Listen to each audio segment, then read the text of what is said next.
อาจจะมีช่วงนี้คือว่าสดใสเนาะสำหรับพวกเงามานักห้องมีแต่ซื้อมาจากประเทศมันยังวะ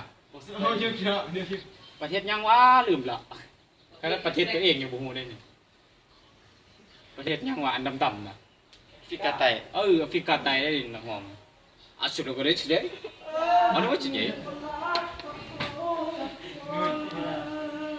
บ่เคยจะคิดว่าน้องนั้นจะเปลี่ยนไปแม้ไกลแสนไกลก็ยังส่งใจไปหาสม่ำเสมอที่หมายของเราเข้ามาสัมปาดายังโทรศัพท์ถึงกัน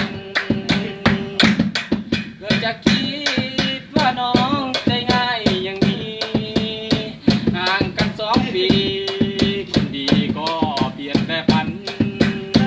หลอกให้หลงคอยใจดอยมาลืมกันหลอกกับสัมพันธ์ทำไม่ฮักเราต้องสลายของมันกันมันหมายสบับที่อายส่งมาห่างด้วยน้ำตาบัดเดินที่ว่าแก้วใจหลับตาภาวนาให้เป็นดังใจแต่ก็จนใจความจริงบ่อาจมีคนโปรดจงสุขีขอฝากเพลงนี้ไว้พอตัวนิรันดรขอดวงสมรสุขล้นชาติหน้ามีจริงกลับมาเป็นมอนยิ่งคนศาสตร์ที่ทำคนหักมอนได้เคียงครึ่งทาง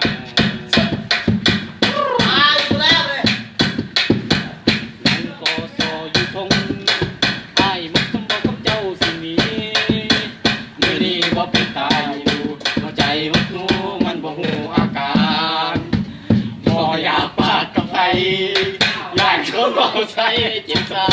ำบ่จำคำเตือนไปบอกถึกหลอกบ่เก็ตสุดท้ายสุดน้ำตา